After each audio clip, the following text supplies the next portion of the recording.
All right, so right now we are being recorded. So Paul, I'll let you take it. Okay, thank you. My name is Paul, and we're going to be going over some basic troubleshooting skills of both well, I don't want to say it because first thing I want to know for those that may be less trained in or skilled in printers, can you tell me what type of printers? So here, let's go with this. Ring, ring, ring. I'm a customer. My printer just stopped printing. What would be the first thing you would ask them? Anybody can jump in. Those that may not know a lot, jump in as well. No wrong answers. That's why we're Yep, here. don't be shy. Are there any error lights on? And what printer is this? Okay. Anybody else? Armelinda, do you have any questions you might just jump in with? I usually like ask them when it stopped working and if they did reboot and reset the cables. Okay. All right. So, what I typically do when I get a phone call that's that vague, the first thing I ask them is, okay, are we talking about like a kitchen printer, like a remote printer, such as like your kitchen hot, your kitchen cold, or maybe your service bar printer? Or are we talking about a printer connected to a workstation? Or are we even talking about the back of house printer is no longer printing out your reports when you're in auto sequences and reports? So it's really important. That should be the first thing you're thinking about when you're troubleshooting, is because we have to know where is the problem. So it's either going to be a remote printer, it's going to be a thermal printer connected to a workstation, or it's going to be a back of house like an office HP Office Jet or a desk jet, desk jet, or what have you. So I'm going to go ahead and um, we're going to start off. Let me see here. Um, so the first thing, yeah, I would ask them, is it connected to a workstation? If they say yes, then we know immediately we don't need to worry about IP or IDN printing.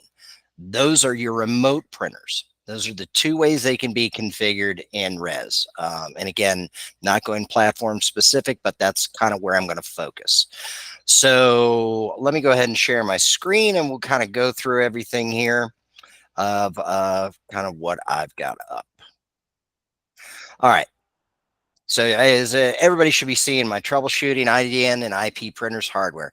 So if for those that never worked in the office, any office that we had prior to being acquired, this is what your typical printers will look like. On the left, that's what we call a remote printer. That is an Epson, most likely a TMU 220.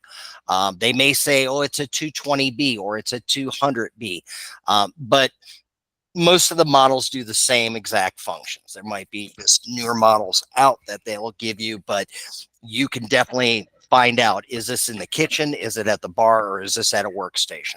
And then by that question being answered, you can determine which one of these two you need to focus on. So the one on the left is, let's just call that a 220.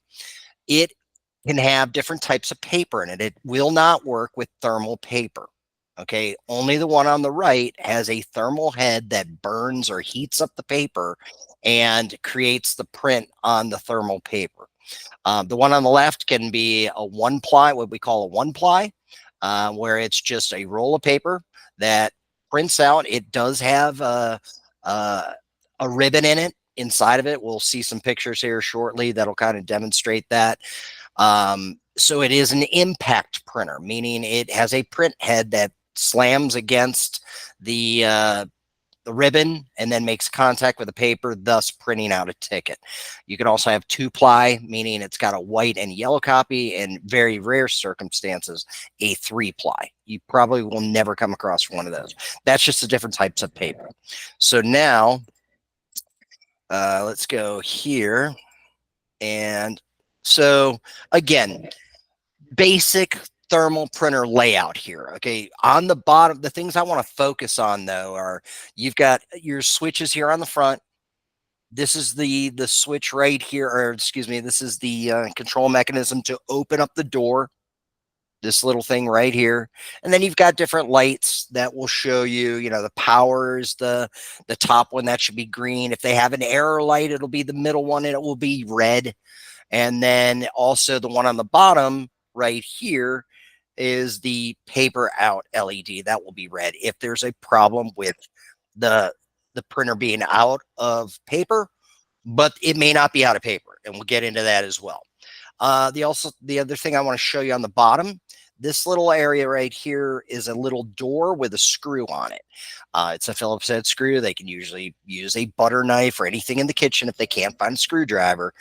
Behind that are 2 banks of dip switches, along with inside the TMU 220. This also has a trap door underneath that shows dip switches. And it's important, if this is a brand new printer that they're bringing on the line for the first time, that we check the internal dip switches, because these can be programmed to either be IP based, which means they have an Ethernet cable that comes out of the back of the printer, which we'll show you here momentarily, or they can be a serial port, which I'll show you what that looks like, or an IDN port. All of those cables look different. And so each one of those the printer can be programmed to meet the needs of the cable or however the data is being transmitted. So again, this is just here is an example of a serial port. This is an RS-232. This is most likely for some of our older sites that have workstation 5s or 5As still, this is what they're going to have on the back of that thermal printer. This big old serial, like a LPT printer or whatever it was called back in the day. You're never going to worry about this cache drawer kick out connector. We don't ever set places up that I'm aware of with a cache drawer plugged in directly to a printer. And then this is your power. Now the power, if you tell them, hey, why don't you unplug the power? Sometimes there's like a little, they have to be kind of careful with this because this is a port that is soldered to the main board. There's a board underneath here. And if you just yank this out, you can yank and damage that port and it'll come off the board. So usually you have to tell them, really hold on to the printer and gently grab it at the closest part of the printer and pull it out. You know, don't yank it out. You will damage the printer. So here is a 220B. So again, it's the same thing. It can have a serial port, but most likely it won't. These are usually IDN or IP based. It does have a ribbon. The ribbon does sit right in here. This is your cutter. And it's really easy to pop the ribbon out and pop a new one in. So if they say something like, hey, my tickets are printing, but the printing is becoming faded. That can be both on a thermal and it can be also on a remote printer. But I'm going to focus on the 220 right now. Most likely it's either the ribbon's going bad or the ribbon is not advancing, which could be a hardware problem. There's nothing you'll be able to do about that. If they say the ribbon it's not advancing, it's getting all crinkled up and it's not going across like it should, then that's most likely a hardware dispatch at that point. There's nothing remote that you can do with that. So now moving down. So again, paper load, it's very similar. You have this little tab, just like the thermal printer. You pop it open, you put your printer paper in there, you shut the door. It's pretty basic. For anybody who's been in a restaurant or worked in a restaurant, there's nothing magical about this printer. I mean, but your control panel's down at the bottom, and that's your power light, your paper out light. You've got a feed button down there as well. Here's the different types of connectors. The top one is this RS-232. This is, again, most of what you're going to see on a thermal-based printer connected to a workstation for a lot of our older res sites or workstation 5s, 5As. Once they move to a workstation 6, there's going to be a different type of connection under the workstation, and I'll show you that. And then they, at that point, will have this style on the actual printer, meaning that it's got a cable that comes from here and goes directly into the workstation. But again, you can notice that this is an IDN. Does anybody know the difference between IP and IDN? Where I already gave you one, IP has an Ethernet cable. Obviously, ding, ding, ding. IP boards have IDN cables. So again, when you're trying to determine what kind of printer they're talking about, if they're not familiar with their hardware, they might just say, it's got a cable coming out of it. Well, describe the cable to them. Does it look like I mean, if you say an old phone cable, you're going to lose 90% of the people you talk to because they're too young to remember about phone cables. But ask them, is it flat? Is it a flat cable or is it a round cable? You will never see an IDN cable that's round. So if they say round, most likely we're talking about Ethernet at that point. If they say flat, most likely it's this. With an IDN board, network interface board here, it will come with dip switches. Now these switches have to be set up in a certain way to print tickets. And again, we'll go over that here shortly. Older IP based boards, like I'm showing you right here, they used to have dip switches, but most likely these days, these are the newer boards. They're not going to have the IP dip switches on the back, though the printer will still have dip switches internally that tells it, am I IDN, am I serial, am I IP? Any questions up to this point? So far, it seems pretty basic, but honestly, if you have any kind of basic questions, let me know. If not, we will just kind of keep on moving on. So here we go. With an IP, this is what I was talking about. Underneath the printer, this would have a silver plate on it, and there's a screw hole. When they open this up, they're going to see two banks of dip switches. Now, this is one style of printer. This is another style, IDN. But usually on both of them, they will say DSW, which is dip switch 1 and dip switch 2. Those are bank 1, bank 2. That's all we have to remember. The print on these is very small. So, you just have to kind of walk them through. Hey, can you look at that? Maybe take a picture with your phone and then look at the photo and blow it up. That's for people who can't see well. I always tell them that works really good when you're trying to get to the bottom of something. And so on is usually on the top left, but a lot of times these will be, well, let me back up. It'll say on or it'll say on at the top, whichever way the top is. On the bottom of the printers, I think it's pretty much the way you see it. With some of the old Ethernet printers that have the dip switches on the back here, the on is actually down because it's if you hear my children, to go tell them to be quiet because I'm doing a training seminar, so please be quiet out there. Anyways, don't let that confuse you. Chances are you're not going to see this very often. So again, here's the important things to go over. The 220 internal dip switches have a different setting than the 88, but they can both be IDN capable. Doesn't matter about the model of the printer. It's how we set the dip switches up and what type of board is installed. So that being said, we're just I'm not going to go over, there's no notes. I will present this in the Slack channel. You'll have a copy of this. I've got another document I think I might be bringing up as well, but this is a little bit more concise with pictures. I always find that to be easier, especially for us remote workers that do not get our hands on the hardware.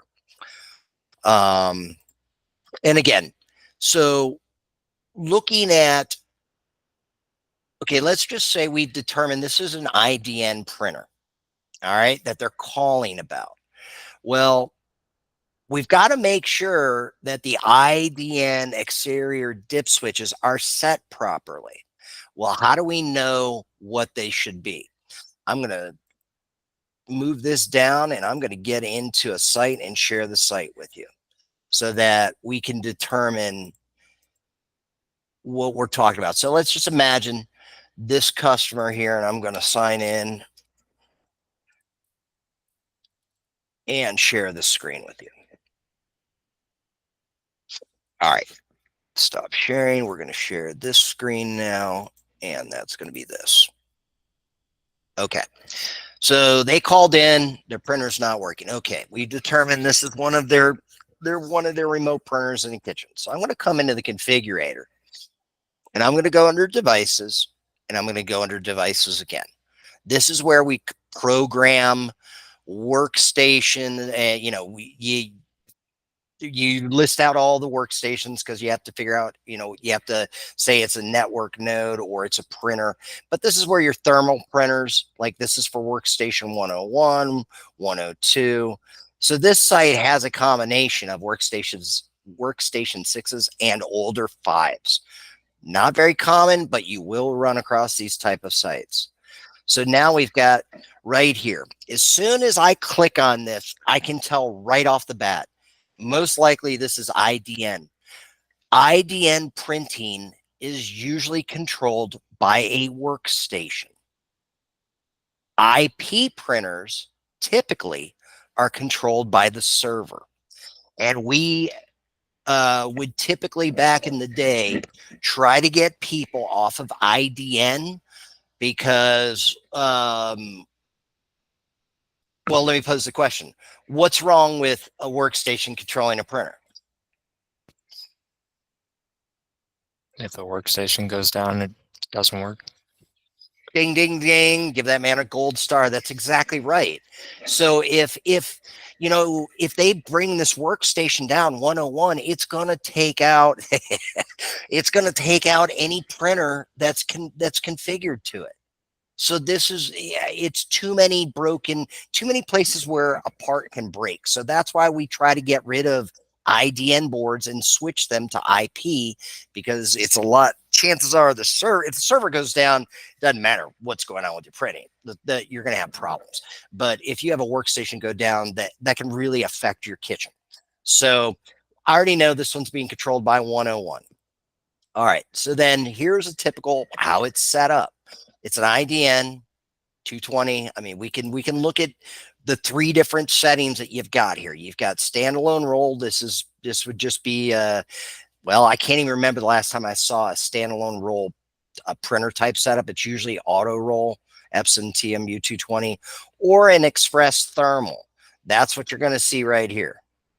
These are, and then you have to choose the see how it's got the interfaces set right here is RS232. You've got 4 different settings. We're not going to go over OPOS right now just because it's not as common. This is, again, basic training. So TCP IP, this would be as if this was an Ethernet printer. I have a round cable. It plugs into the wall. And, well, IDN can plug into the wall as well, but usually they have a hub, not to confuse things. So as you can see with thermal printers, it's an RS232 interface. You use the printer type of TM88. Line feeds, these can change depending on the type of printer. Again, no quiz on if it's 12 and 40. Usually it's 12 and 40. Usually with your remote printers, it's 8 and 32. All right. So now that I know this Expo, so he said he's going to tell me my Expo printer is down. I'm not getting tickets. Okay. So I'm going to say, all right, I'm going to go look at this and I'm going to say, okay, the interface right here is very important. What is the ID for this IDN printer? That's going to go back to this setting right here where I'm going to show you. I wish I could do this back and forth much easier, but IDN1, this is telling you right here, IDN1. This is telling you on dip switch bank 1,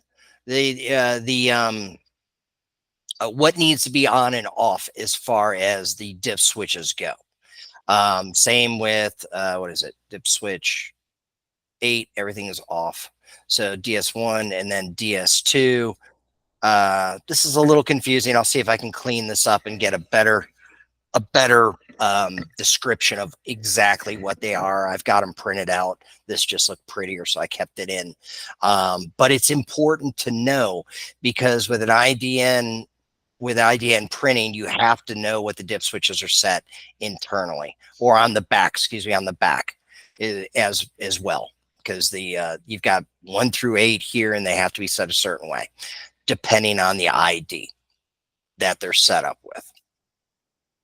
Any questions so far? I know this can get kind of muddled and muddy when we're talking IDs, but again, I'll answer any questions you have as far as determining, okay, what do we need to worry about as far as dip switches go? How do I determine if it's IDN or what's the IDN number? Again, that goes back to here, and you'll see here in just a second that this particular site has multiple IDNs. Okay, so you have IDN 1, then they got an IDN 2 here. Well, thankfully, they don't have them daisy chained. So one thing you'll notice about an IDN board, it's got IDN port number 1 and port number 2. The reason being is you can daisy chain, meaning putting these almost like in a serial way of having multiple printers in the kitchen, all kind of going through each other and then being controlled by one workstation. That's a nightmare scenario that we never recommend for anybody. I can't remember the last time I saw a site that had daisy chain printers for that reason alone. So they have 104 controlling that one. And then, okay, so here 101 is going to take out the Expo and the bar printer if it goes down, because it's controlling 2 printers in their kitchen right now. So first thing I would say is, okay, when they say we've determined the Expo printer is down, then we want to say, okay, I know it's controlled by workstation 101. Is that up in the control panel? Yes, it is. Okay, so that's good. If that's showing down, then that's where you focus your troubleshooting on getting it back on the network. It's not going to, these printers won't work unless you get this thing back on the network. Let's go back. Sorry, I keep flipping back and forth, but there's no easy way to do this. So we will go right here and back to this. All right. Moving on. Okay, so again, they tell you in some of these slides exactly the way these things need to be set up. Now with the workstation 6, you're going to see that it's COM1. It's got it's a serial port on the back of the printer, but it doesn't have a serial port connection on the other side. With an older workstation like a workstation 5 or a 5A, you're going to see this on the back of the printer, and then you're also going to see that type of port on the workstation. So you're going to have both ends that are going to look very similar, identical. But with a workstation 6, it always goes into COM1, Res or Symphony, as it's stated right here. Okay, and then of course the internal dip switches, it tells you exactly what these need to be set for when dealing with a serial parallel setting. Any questions yet? All right, moving on. IP. This is traditionally, I see this more than any other, unless I'm talking about thermal printers, IP. So, and you can have an IP configuration with a workstation 6. Again, this is the bottom for those that are not familiar with a workstation 6 and where these ports are. If you push this, imagine this whole thing right here was the screen. If you push the top of the screen back and tilt it back, there's a little door that kind of shields all of these ports. That's got a little handle, and you just pull that handle out and then boom, you get to see everything. I can't tell you how many times I've seen people with the printers maybe on a workstation or the printer that's controlled by this particular workstation 6, where they've plugged, instead of into the Ethernet cord, they've plugged into the Ethernet port, they've plugged it into one of the COM ports or vice versa. So it's really important to get familiar with how these ports look, because you're going to have to walk them through. Okay, let's verify, first of all, that the printer has a cable plugged into it. Great. Okay, where does that cable go? Well, it looks like it goes in the workstation. Let's verify where that goes in the workstation. So getting kind of familiar with, and again, you'll have this at your beck and call, because I'll share it with you guys. Moving on one more time. Okay. When we're talking about if somebody says, okay, my Expo printer's down, and we're not talking about the site I was just in with IDN, and we've determined that they're actually IP. So I'm going to go back here one more time. I promise this is going to be the last time I think I have to switch, but we are going to show you the site so you can get a better understanding. So once you connect to the site and you go to the configurator, let's just say this is set for, let's say you see this right here. That's the server. Okay. If I saw the server right off the bat, I would assume, but I will prove to myself it's IP based. Now, if I see the server, and how can I tell that that's the server? Control panel tells me that's the server. That's the name of the machine. And if the printer is connected to that, almost 100% of the time, you're not going to see IDN interface. You're going to see TCP/I interface. Then you're going to, over here, you're going to see this as being a TM role, most likely if it's a remote printer, meaning a kitchen or a bar. You may come across a site that's got a thermal that they use in the bar for whatever reason. Typically not in the kitchen, because the kitchen will make the tickets turn black. If you see that this is TCP/IP, and then this is set for, you know, one of the settings I just went over. When you come over here to interface, is this right here is going to have an IP address in it. Chances are it's going to be along the same lines as whatever the network is set up for. This is not a typical network. This is at a college, but usually it's 192.168.100 dot whatever. Usually remote printers start at the 200. So it'd be 192.168.100.201 or 202 or 203. Usually that's it. And then the port, I believe, what is the port? 50.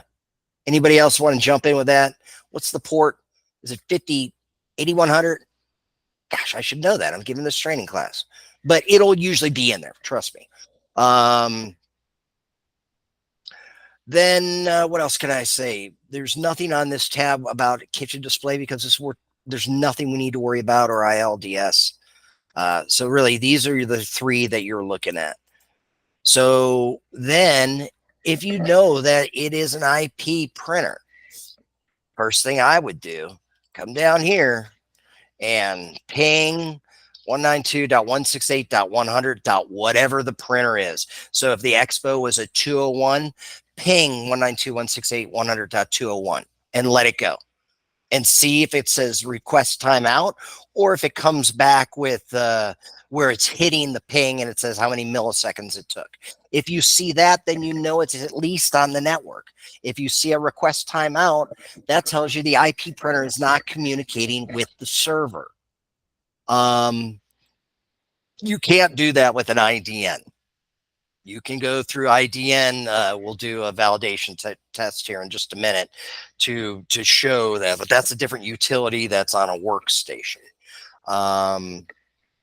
Trying to think if there's anything else I need to show you in the configurator about this. Again, any questions anybody has, let me know. Okay, back to this. Let me go back here one more time. I'm sorry, guys. There should be a better way to do this, but there's not. All right, so now I'm going to show you one last thing here with this. Okay, looking at this slide, on a lot of the newer printers, in order to find out the IP address of the printer, because they might say this is an Expo printer, you go online, and one way to prove that this is the Expo printer is seeing it on the network. A lot of times sites will move printers around and leave the sticker on it that says Expo, but it's actually, now it's the Fry printer. So you can't always go with what they say. On the back of the interface card on a printer, there's this little indented button. That's the way I describe it. It's black. Use a pen. Use something small. Don't jam it in there like you're stabbing it. Just depress it while it's on. It will then print out this little sheet right here. And that will tell you the IP address. So therefore, if you get into the configuration, they say, okay, it's 192.168.100.202. And in configurator, you see that as the cold printer, but they're telling you this is the expo printer. Well, we already know that they don't know the printer that they've got in front of you, them is accurate anymore. They might think it's the expo printer, but somebody's moved it around or reconfigured. So it's always important to know what the IP of the actual printer is. Then once you can do that, we do have this tool called Epson Net Config. Not every site has it, but I think we've got it saved somewhere that you could download it to a site where you just run this little app and it'll tell you every printer that is IP based. I believe it's IP. Anybody, is that correct? I can't remember off the top of my head. Josh, do you know? Can we see IDN with an Epson Net config? No. Okay, I No. didn't think so, and I didn't want to say definitely not. This is usually will show you all of your network devices that have an IP address. So usually you'll see the name of it. It'll be listed as hot or cold. Sometimes it won't. Maybe it'll just have TM220 or whatever. It'll be generic. But this will tell you if it's on the network. And then again, this is just kind of determining, is it IP IDN?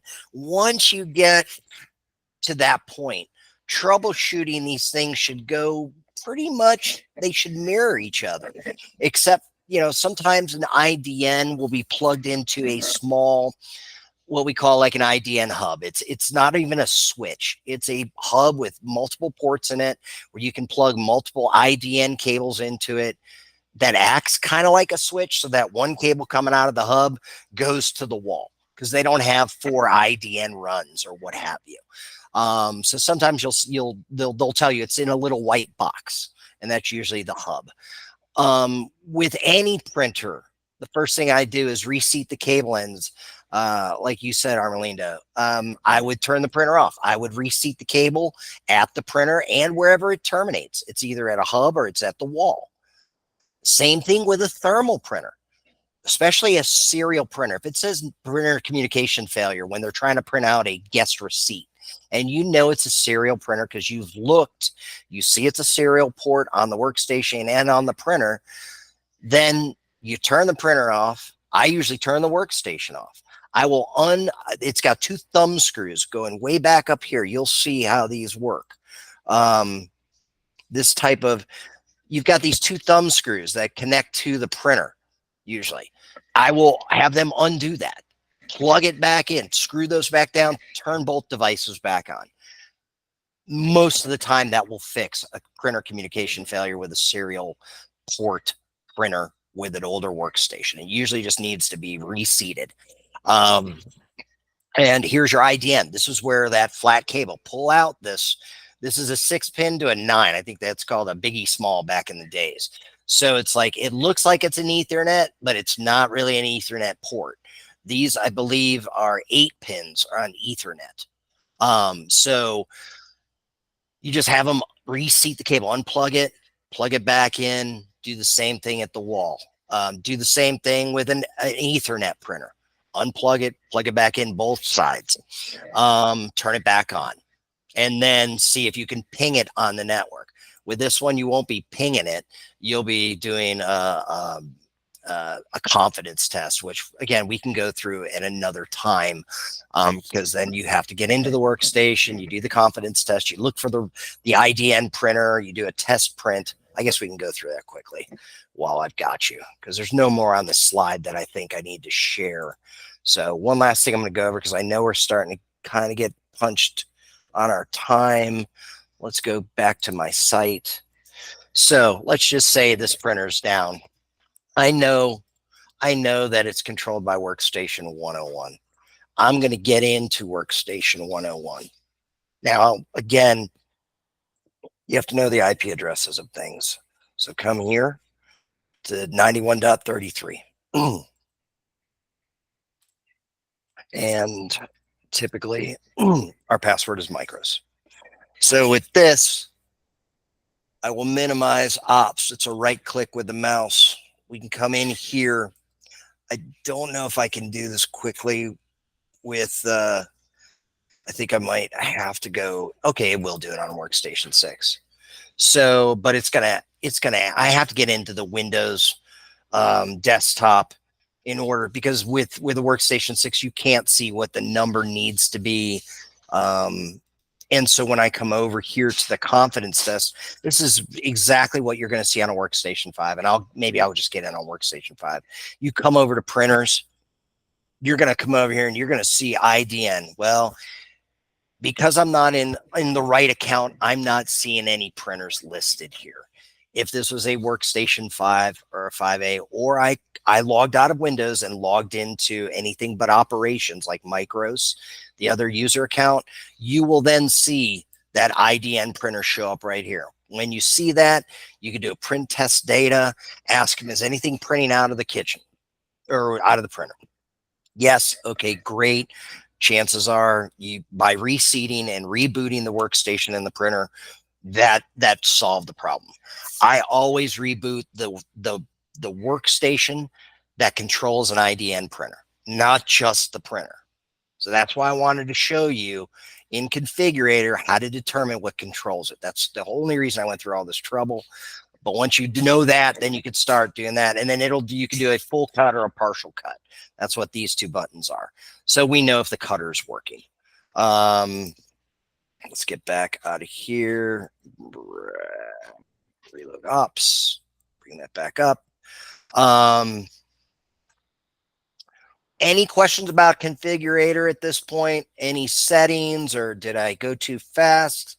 Am I not going fast enough because everybody's asleep at this point? Again, thermals, RS-232. IDN printing is always going to show this.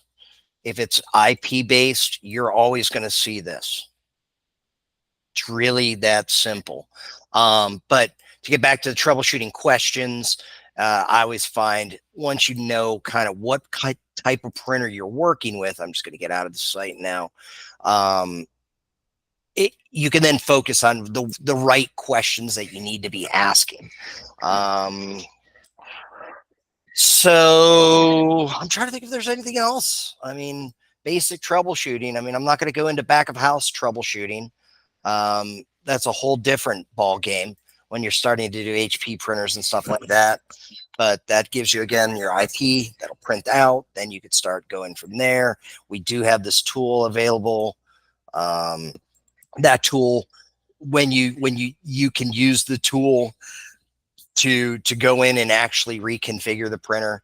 If they have an Expo printer that's not working, but they have an extra printer, there's a couple ways you can go about reconfiguring another printer. Take the old NIC out of the one that doesn't work, put it in the brand new one, check the internal dip switches, and move on that way. But that's more kind of advanced. I think not everybody gets those type of phone calls, but you can change everything in the TMNet config. You don't have to use that. You can open up a web browser and type in the IP address of the printer, and most of the time it will bring you to a URL that you'll be able to go. You might have to go under advanced, or if it says it's unsafe, do you want to proceed? You typically say yes, and it'll bring up like an Epson page, and then you sign in. Usually it's Epson if it asks you for a password and a username. Sometimes it won't, and then you'll click on the printer. Again, I don't have that up in front of me. We can go through that in another advanced printer troubleshooting if we need to. But it's pretty easy once you know what you're doing. But it's so important to know. You kind of have to tell us when you're creating these tickets for people that are coming behind you. I know it's an IDN. I know it's IDN1. I checked the dip switches. Or I know it's IP. I looked at the configurator. Here's the IP address. The site confirmed what the IP address of the printer was. They did the little they did the test, the status page. But it's still not popping online. That could be a bad cable. It could be a bad IDN cable. But just starting the troubleshooting process will lessen the time that somebody like me or somebody else that has to come in behind and just go through all of this basic stuff that should have already be covered when you kind of create the ticket. I guess with that, I don't really have anything else that's basic. We could go into this for another hour if we wanted to, but I got to keep it short. Anybody have any questions about anything we went over, or do you want me to explain something again, or anything at all? You can always hit me up in Slack if you need to. I'm pretty good with printers. I think most of us on this call are pretty good with printers, but if you feel like you didn't get something, or that ask Josh, ask either of the Joshes. They seem to be pretty good with printers. I mean, any of us that have been here for a while should be able to help those that haven't ask the right questions, because that'll go a long way with lessening the frustration that we hear on the customer sometimes going, I already told the guy all this information. Make sure you document it in the ticket so that we don't look like dingbats asking the same questions. And on that, I guess I'm done. It's 4:16, so you guys got a couple extra bonus minutes with Paul.